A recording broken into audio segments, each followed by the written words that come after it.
कांग्रेस और वाम के लेफ्ट के लोगों से, क्या बंगाल का वोटर आपका गुलाम है?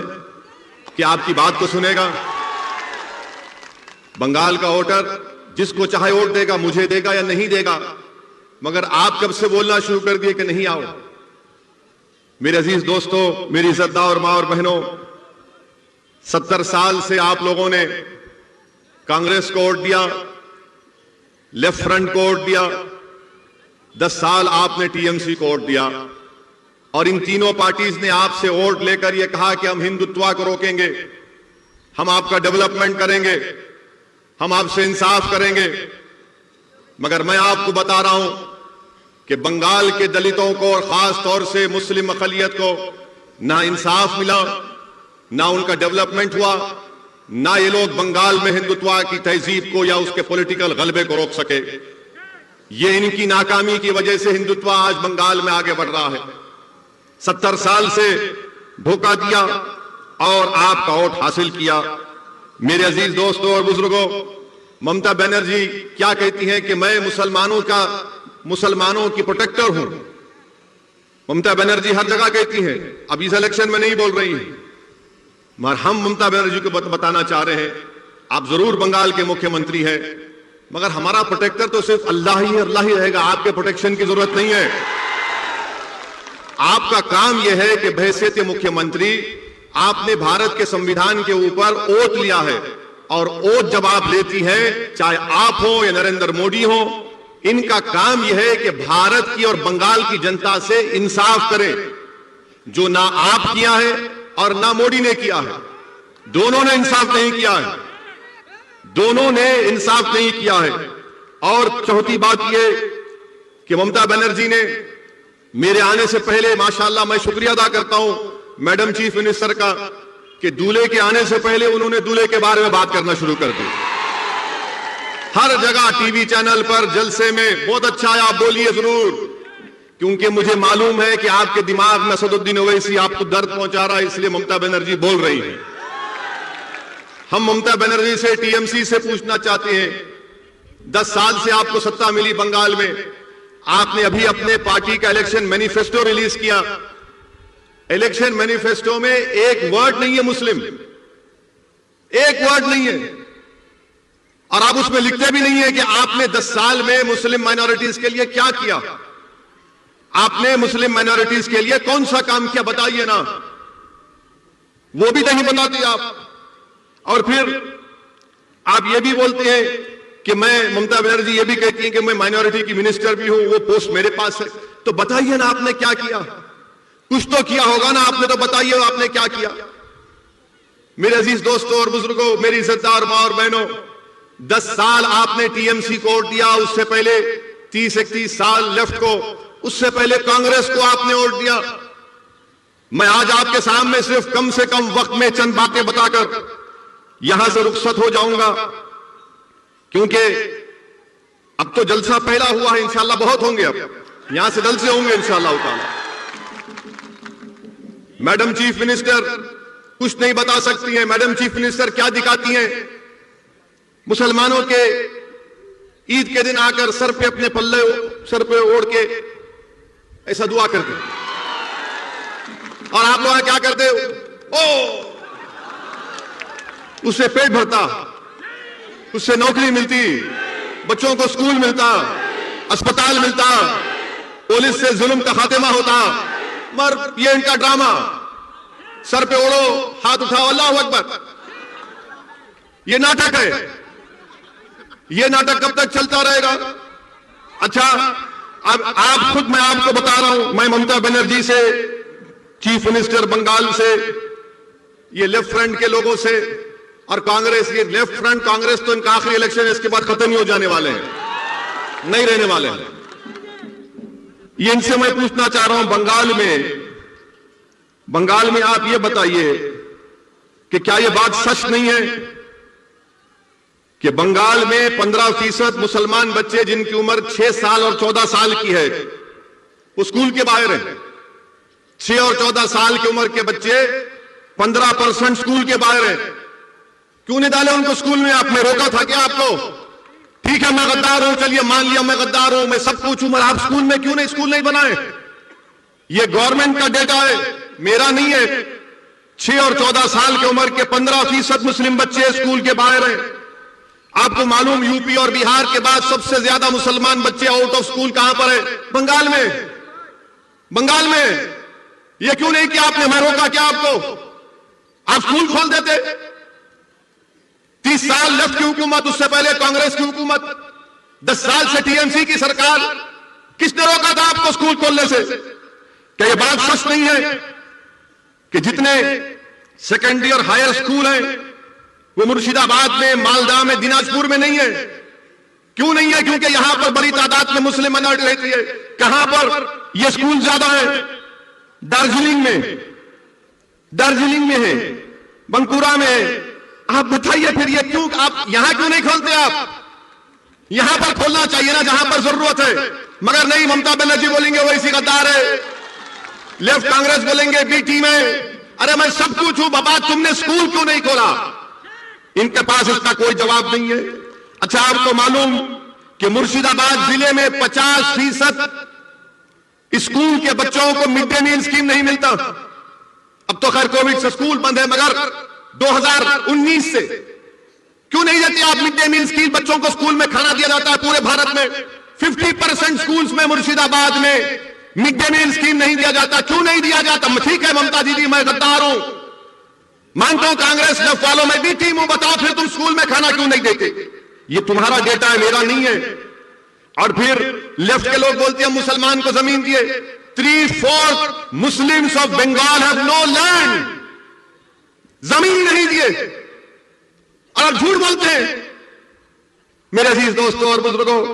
फिर उसके बाद आप देख लीजिए कि 6 सबसे बदतरीन डिस्ट्रिक्ट जो हैं हेल्थ के एतबार से, 3 के 3 तो 50% मुस्लिम माइनॉरिटी के डिस्ट्रिक्ट हैं। आप क्यों नहीं खोले अस्पताल? वहां पर खोलना था ना, मैं रोका आपको। ठीक है, मैं गद्दार हूं, बी टीम हूं, मैं उनसे पैसे लिया, उनसे जो भी होगा अलग बात है, मगर ये काम आप क्यों नहीं करे? इनको इसी बात का हम सब सवाल करते हैं तो इनको तकलीफ हो जाती है। और मैं मुर्शिदाबाद की हमारी मां और बहनों को बताना चाह रहा हूं, मुर्शिदाबाद जिले के मां और बहनों को बताना चाह रहा हूं, जो 50% हमारी मां और बहनें बीड़ी बनाती ना। अब आप मेरी बात सुन लो। क्या आपने टीएमसी और कांग्रेस लेफ्ट के किसी एक लीडर से सुना कि नरेंद्र मोदी की सरकार एक नया रूल बना रही टोबैको के ऊपर, तंबाकू के ऊपर, उससे लाखों बीड़ी बनाने वालों की नौकरियां चले जाएंगी? मैं 1 महीना पहले नरेंद्र मोदी की हुकूमत को, गवर्नमेंट को लेटर लिखा कि कॉप्टा में अमेंडमेंट्स मत लाइए। भारत में 85 लाख बीड़ी बनाने वाली और उसमें 70% महिलाएं। अगर वो कॉप्टा का अमेंडमेंट आएगा तो लाखों नौकरियां चले जाएंगी बीड़ियों की। इस पर कोई टीएमसी क्यों नहीं बोलती? क्यों नहीं बोलती ममता बनर्जी मोदी को क्या बोलो इस बारे में? ना कांग्रेस बोलती है, ना लेफ्ट बोलती है। बीड़ी का क्या बनाती हमारी मां और बहनें यहां पर? फिर आप वो भी देख लीजिए। अच्छा, मैं गद्दार हूं, ममता बनर्जी बोलती मैं गद्दार हूं, कांग्रेस बोलती कि मैं बी टीम हूं। अच्छा, ये बताओ पूरे बंगाल में 25.4% घर में टैप वाटर है, पानी का टैप वाटर है। मुसलमान को खाली 15% क्यों है? गद्दारों को पानी नहीं पिलाते ममता बनर्जी? आप बी टीम को पानी नहीं पिलाते क्या आप? 15% मुस्लिम के पास। अच्छा, ड्रेनेज लाइन पूरे बंगाल में 31.6% घर में ड्रेनेज लाइन है। कितने मुस्लिम माइनॉरिटी के पास है? 15.2%। क्या यह ठीक है? मुझे गाली दो, आप दिल भर के गाली दो, शायद आपका दिल मुतमईन होता होगा, रात में अच्छी नींद आती है, मगर ये सवाल का जवाब दो ना। इस सवाल का जवाब कौन देगा? मुर्शिदाबाद में आपको मालूम कि सबसे जहरीला पानी यहां पर मिलता है। मुर्शिदाबाद में आर्सेनिक पानी मिलता है, आर्सेनिक पानी, लाल रंग का पानी मिलता है। और उसमें पानी का क्या है? 3000 पार्ट्स पर बिलियन है। WHO बोलता है कि 300 लिमिट होना चाहिए। मुर्शिदाबाद में 3000 पार्ट्स पर बिलियन आर्सेनिक पानी मिलता है। क्या कर रही टीएमसी? क्या किया लेफ्ट ने? क्या किया कांग्रेस ने? जो मुर्शिदाबाद, मालदा में बरसों से तुम्हारा एमपी, तुम्हारा एमएलए जीत के आ रहा, तुम तो साफ पानी नहीं पिला सकते, आर्सेनिक पानी आप देते हैं मेरे अजीज दोस्तों और बुजुर्गों। फिर वहीं पर आप देखिए मगरबी बंगाल में हायर एजुकेशन का सर्वे हुआ गवर्नमेंट ऑफ इंडिया का। कितने मुस्लिम माइनॉरिटी के बच्चे हायर एजुकेशन में पढ़ रहे मालूम आपको? बंगाल में मुसलमानों का पॉपुलेशन क्या है? 2011 का सेंसस कहता है 27-28% हायर एजुकेशन में बंगाल के कॉलेजों में खाली 7.8 बच्चे पढ़ रहे हैं। 7.8। कितने टीचर है कलकत्ता यूनिवर्सिटी में, जादवपुर प्रेसिडेंसी में मुस्लिम टीचर 3.6 है। ममता दीदी, मैं गद्दार हूं ना? आप मुझे सलाह देना था ये बच्चों को नौकरी क्यों नहीं देते आप? और फिर आपको जानकर हैरत होगी 11% हायर एजुकेशन में मुस्लिम्स है और 7.8% टीचर्स है। 27% 2011 का पॉपुलेशन मुस्लिम पॉपुलेशन है। आपको मालूम बंगाल में मुस्लिम एम्प्लॉयमेंट कितना है? कितनी नौकरियां गवर्नमेंट में आपको मालूम? 27% पॉपुलेशन है मुस्लिम माइनॉरिटी का, और गवर्नमेंट में ममता बनर्जी हो या कांग्रेस हो, लेफ्ट हो, ओनली 6% मुस्लिम आज एम्प्लॉयमेंट में गवर्नमेंट में। 27% पॉपुलेशन, 6% नौकरी। और तीसरा आ जाइए आप, कितने जेल में है मुसलमान मालूम आपको? कितने जेल में है मुसलमान आपको मालूम? अभी बंगाल के कितने जेल में मालूम तुमको? तुम्हारी आबादी मुस्लिम अकलियत की आबादी 27%, गवर्नमेंट में नौकरी 6%, जेल में कितने मालूम? 38%। थाली मारने का नहीं है, सोचने का है। थाली मत मारो, सोचो मेरी बात को। ममता बनर्जी बोलती मैं गद्दार हूं, कांग्रेस लेफ्ट बोलती मैं बी टीम हूं। ठीक है, मैं मान लेता हूं तुम सच हो, मगर ये क्या है फिर? ये बर्बादी की दास्तान किसने की? ये बर्बाद किसने किया मुझे? तुम तो मेरा वोट लेकर चले गए, तुम तो मेरा वोट ले लिए ना, मगर तुमने क्या दिया मेरे बच्चों को? स्कूल दिया नहीं दिया, कॉलेज में एडमिशन दिया नहीं दिया, तुमने गवर्नमेंट में नौकरी दी नहीं दी, तुमने घर में पानी की लाइन दी नहीं दी, तुमने मुझे पीने का साफ पानी दिया नहीं दिया, तुमने मुझे क्या दिया? क्या दिया? तुमने मुझे जेल में डालकर मेरे नौजवानों की जिंदगी को बर्बाद कर दिया। ये पॉइंट है मेरे भाई। इसीलिए असदुद्दीन ओवैसी बंगाल को नहीं आना। मैं आपको सच्चाई से हर चीज बता रहा हूं, आप खुद देख लीजिए। अच्छा, आपको मालूम ये पुलिस के लोग हैं, कितने मुस्लिम सब इंस्पेक्टर है बंगाल में मालूम? कितना तुम्हारा पॉपुलेशन है? 28% पॉपुलेशन है ना। ममता बनर्जी बोलती है ओवैसी गद्दार, कांग्रेस लेफ्ट बोलती है ओवैसी बी टीम। पूरे बंगाल में खाली 7% मुस्लिम सब इंस्पेक्टर्स हैं। 7%, 7%, जिसको सार्जेंट बोलते हैं, इंस्पेक्टर बोलते हैं। कितने मालूम आपको? 2%। 2% है खाली। मेरे भाई ये क्या हो रहा है? अच्छा, सोने पे सुहागा ये कि बंगाल के असेंबली में 294 असेंबली सीट्स में 59 कितने साबिर 59 है मुस्लिम एमएलए, 59 मुस्लिम है, जिसमें से ममता बनर्जी के 32 हैं। आप बोलेंगे ओ इसी तो 59 है। मेरे भाई 59 की अहमियत नहीं है। अगर मजलिस के 4 जीत के गए तो ममता बनर्जी को काम करना पड़ेगा। ये 59 से कुछ नहीं हुआ। क्या किया वो लोग? तो खाली गूंगे बन के बैठे रहे बंगाल के असेंबली में, कुछ बोल नहीं सके, पूछे नहीं कि क्यों इस नाइंसाफी हो रही है। और फिर टीएमसी हमसे बोलती कि हम गद्दार हैं। मैं ममता बनर्जी आपको याद दिला रहा हूं, यहां के जलसे से मैं ममता बनर्जी को याद दिला रहा हूं कि ममता बनर्जी 30 अप्रैल 2002, ये मैं जो कुछ कह रहा हूं ना, मैं चैलेंज कर रहा हूं। अगर इसमें से एक वर्ड भी गलत है तो मेरे को चैलेंज कर रहा हूं, बैठ के डिबेट करेंगे, टीवी के सामने आ जाओ। 30 अप्रैल 2002 को लोकसभा में डिबेट हुआ गुजरात के फसादात के लिए, जब मेरे वालिद सालारे मिल्लत अलैहिर्रहमा एमपी थे सुल्तान सलाहुद्दीन ओवैसी। लोकसभा में सबने उस मोशन के खिलाफ वोट दिया। ममता बनर्जी आपने तो मोदी का साथ दिया था 30 अप्रैल 2002 को, और मैं गद्दार हूं, मैं गद्दार हूं। अगर टीएमसी के लोग यहां पर हैं तो जाके तुम्हारी दीदी को सुनाओ। 15 सितंबर 2003, 15 सितंबर 2003 टाइम्स ऑफ इंडिया अखबार की रिपोर्ट है। क्या तारीख? 15 सितंबर 2003। ममता बनर्जी क्या कहती है उसमें? ममता बनर्जी आरएसएस के लोगों से मिलती है और मिलकर बोलती है कि आरएसएस के लोग देश प्रेमी है, देश प्रेमी है।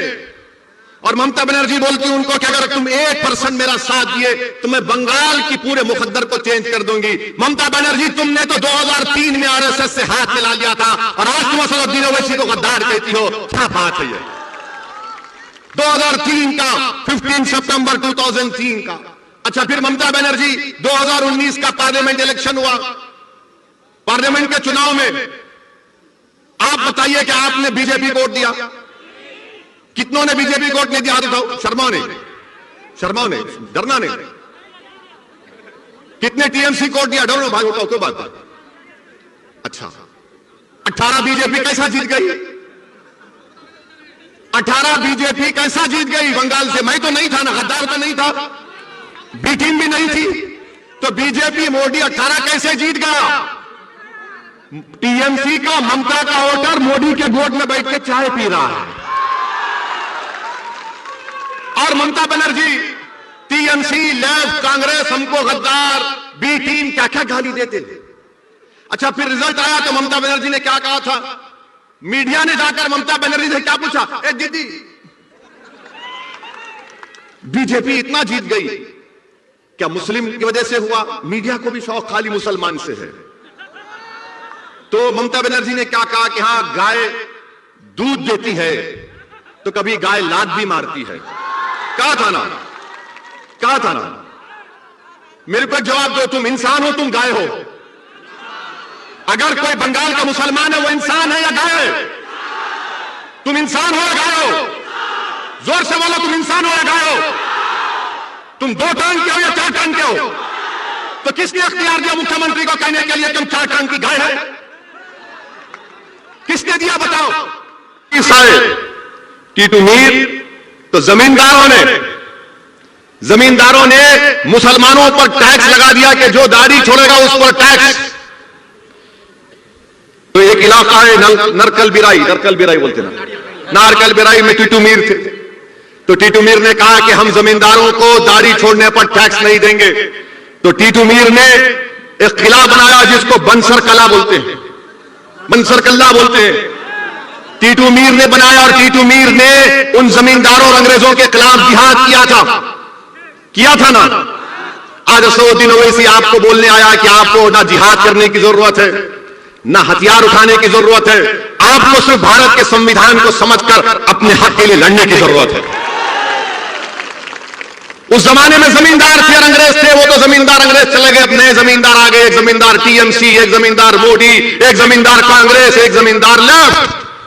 ये जमींदार बन चुके हैं और हम पर टैक्स लगा रहे हैं। मेरे अजीज दोस्तों और बुजुर्गों, बताइए आप, अगर आप नहीं लड़ेंगे अपने हक के लिए तो क्या कोई आसमान से आएगा या जमीन से निकलेगा? आपको अपने हक के लिए लड़ना है। मैं बुजुर्गों से अपील कर रहा हूं, आपको अपने बच्चों के रोशन मुस्तकबिल के लिए लड़ना है। आपको उनके लिए उनका हक संवारना है। यह कांग्रेस पार्टी क्या है बताइए, मैं बताता हूं आपको। यह कांग्रेस पार्टी जब बाबरी मस्जिद का फैसला आया तो कांग्रेस पार्टी इसका वेलकम किया। कौन उसके बारे में कहा? किसने कहा कि Supreme Court is supreme but not infallible? उसका नाम असदुद्दीन ओवैसी था। ममता बनर्जी, पूछो उनसे टीएमसी से कि राम मंदिर का जजमेंट आया, उसके बारे में आपकी क्या राय है? तो बोलेंगे, नाराज हो जाएंगे वो लोग, मान खामोश बैठे। कांग्रेस के बहुत बड़े चीफ मिनिस्टर कमलनाथ ने ईंटें भिजा दी, प्रियंका गांधी ने उसका वेलकम किया। यह कांग्रेस पार्टी है जो आपके वोटों से मुर्शिदाबाद, मालदा में बरसों से हुकूमत करती आ रही है और कुछ नहीं किया। यहां पर ट्रिपल तलाक का बिल पार्लियामेंट में आया तो कौन उसके खिलाफ बोला? आपने देखा होगा ना, किसने बोला ट्रिपल तलाक के खिलाफ? जब ट्रिपल तलाक का बिल पार्लियामेंट में मैंने वोटिंग का मुतालबा किया तो पूछो टीएमसी से, टीएमसी ने वॉकआउट कर दिया। वोट क्यों नहीं डाला?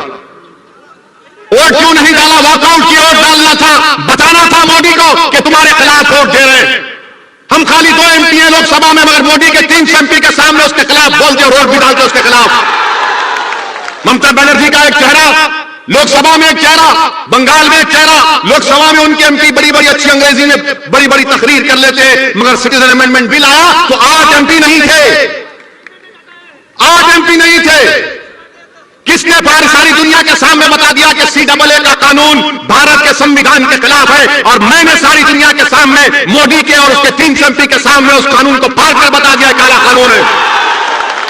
क्या कांग्रेस ने किया? क्या टीएमसी ने किया? लेफ्ट तो कहीं है ही नहीं बेचारे।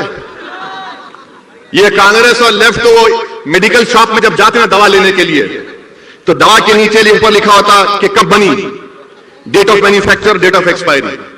ये कांग्रेस लेफ्ट का डेट ऑफ एक्सपायरी हो चुका है। इनसे अब कुछ नहीं होगा, इनसे कुछ नहीं होगा अब कांग्रेस और लेफ्ट फ्रंट से। ये लेफ्ट के लोग बर्बाद कर दिए पूरे बंगाल के मुस्लिम अकलियतों को।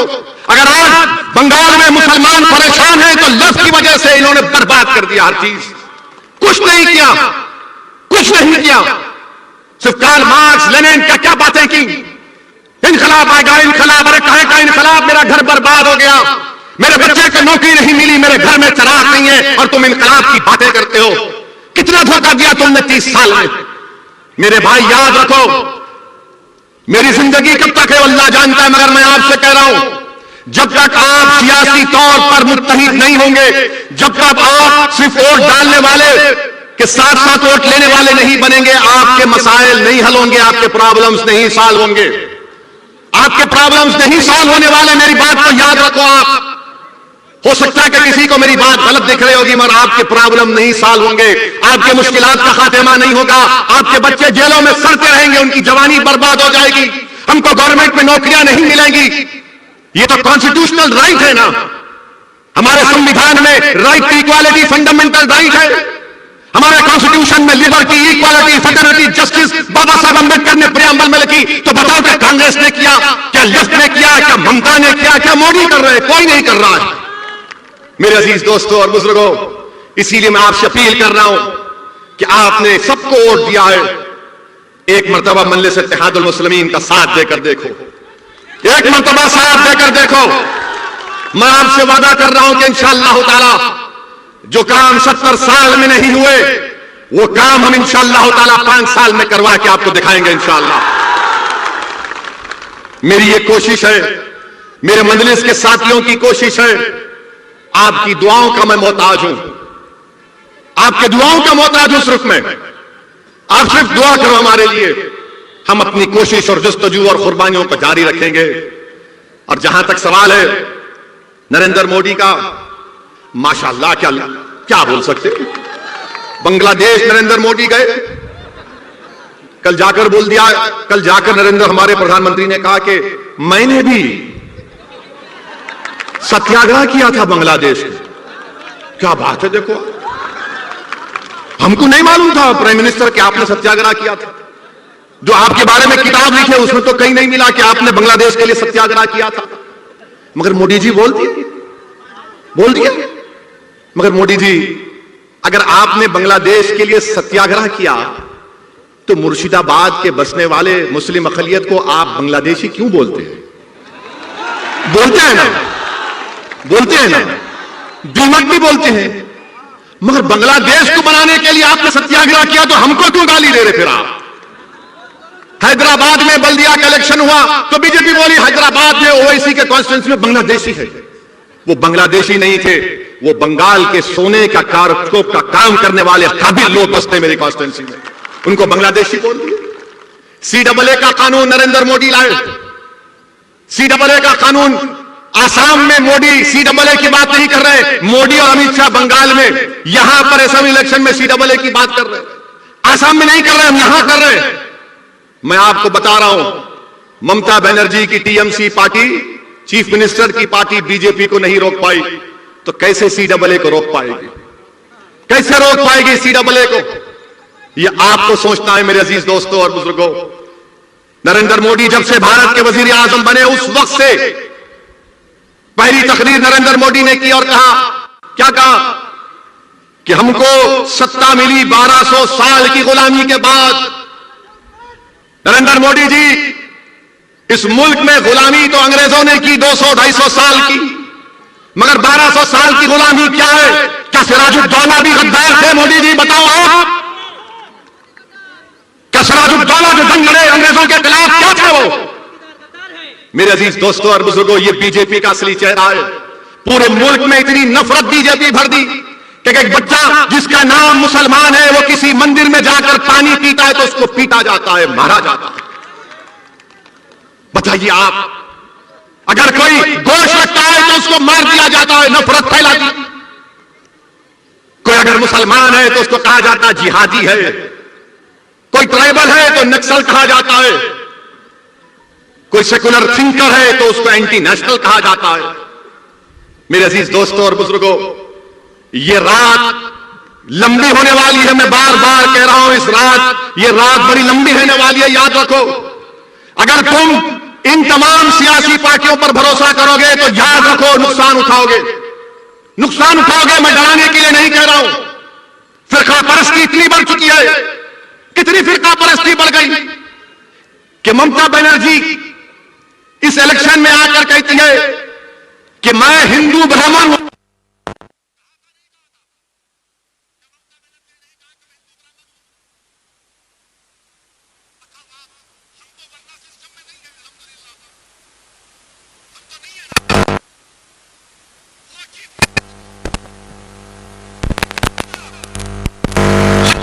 बताओ, तुम सोचो, फैसला करो, तुम और हम कहां जाएंगे? जब बंगाल की मुख्यमंत्री कह रही है कि मैं हिंदू ब्राह्मण हूं, तो बताओ हम कहां जाएंगे फिर? क्या ये डाइवर्सिटी है, ये प्लूरलिज्म है, ये सेकुलरिज्म है, ये लिबर्टी है, ये इक्वालिटी है, जस्टिस है? कि एक मुख्यमंत्री कह रहे हैं कि मैं हिंदू ब्राह्मण हूं, तो फिर आप और हम कहां जाएंगे? बताओ। नरेंद्र मोदी कहते हैं कि मैं हिंदू नेशनलिस्ट हूं, तो बताओ फिर हम कहां जाएंगे? बोलो कहां जाएंगे हम? रहेंगे यही इंशाअल्लाह ताला, इज्जत के साथ रहेंगे, अपनी सियासी क़यादत को बनाएंगे, अपने वोट से अपने नुमाइंदों को कामयाब करेंगे, बंगाल में एक इनकलाब बर्पा करेंगे, बंगाल में तारीख लिखेंगे इंशाअल्लाह ताला। और बंगाल की मुख्यमंत्री ने यह कह दिया, चंदी पाठ पढ़ा उन्होंने, पढ़ा ना, चंदी पाठ पढ़ा, तो दिल्ली का चीफ मिनिस्टर बोला कि मैं हनुमान भक्त हूं। राहुल गांधी, प्रियंका गांधी भी अपने आप को भक्त दिखाने के लिए मंदिर मंदिर जाते हैं, उसमें कोई इतराज नहीं है। मगर सवाल यह पैदा होता है, क्या यह सेकुलरिज्म है? हर कोई अपने आप को सबसे बड़ा हिंदू कौन है दिखा रहा है, क्योंकि मोदी से मुकाबला करना है ना। अरे मोदी से मुकाबला करना है तो अंबेडकर के संविधान से करो, मोदी हार जाएगा। मोदी से मुकाबला करना है तो आइडियोलॉजी पर करो, वो आइडियोलॉजी जो हमारे मुजाहिदीन आजादी ने इस्तेमाल किया था। मेरे अजीज दोस्तों और बुजुर्गों, मैं चंदी पाठ पढ़ने के हरगिज खिलाफ था, ना हूं, ना कभी रहूंगा। अगर कोई हनुमान चालीसा पढ़ता है तो मुझे कोई इतराज नहीं है, उनका फेथ है। मगर एक आप चीफ मिनिस्टर रहकर इस तरह की बात करते हैं, तो दीदी आज के इस जलसे से आपको एक मैसेज दे रहा हूं। मैं इन तमाम लोगों से आपसे अपील कर रहा हूं कि जब ममता बनर्जी चंडी पाठ कर सकती है तो हम इंशाअल्लाह ताला इस जलसे को खत्म करेंगे सूरे फातिहा पढ़ के। पढ़ेंगे मेरे साथ? पूरे पढ़ेंगे? पूरे पढ़ेंगे? पढ़ेंगे ना? चलिए, बिस्मिल्लाहिर्रहमानिर्रहीम, अल्हम्दुलिल्लाहि रब्बिल आलमीन, अर्रहमानिर्रहीम, मालिक यौमिद्दीन, इय्याका नअबुदु व इय्याका नस्तईन, इहदिनस सिरातल मुस्तकीम, सिरातल लज़ीना अनअमता अलैहिम गैरिल मग़दूबि अलैहिम वलद्दाल्लीन। दीदी आप चंडी पाठ पढ़ो, मैं सूरे फातिहा पढ़ता हूं। यह भारत का सेकुलरिज्म है, यह भारत का सेकुलरिज्म है। यह नहीं हो सकता है कि मैं हिंदू ब्राह्मण हूं और मैं बोलते जाऊंगी। नहीं दीदी, मोदी और आप दोनों सगे भाई बहन हैं। ये ममता बनर्जी को दीदी बोलते हैं, उनको दादा बोलती है वो। मेरे भाई, आप एमआईएम पार्टी का साथ दीजिए। हम अपनी शुरुआत कर रहे हैं, आपकी दुआओं की जरूरत है, आपका साथ की जरूरत है। और इंशाअल्लाह ताला मजलिस इत्तेहादुल मुस्लिमीन यहां पर हर इलेक्शन में बंगाल के मुकाबला करेगी। अस्सलाम वालेकुम व रहमतुल्लाहि व बरकातुहू। हमारे साबिर साहब इंशाअल्लाह ताला, पूरा नाम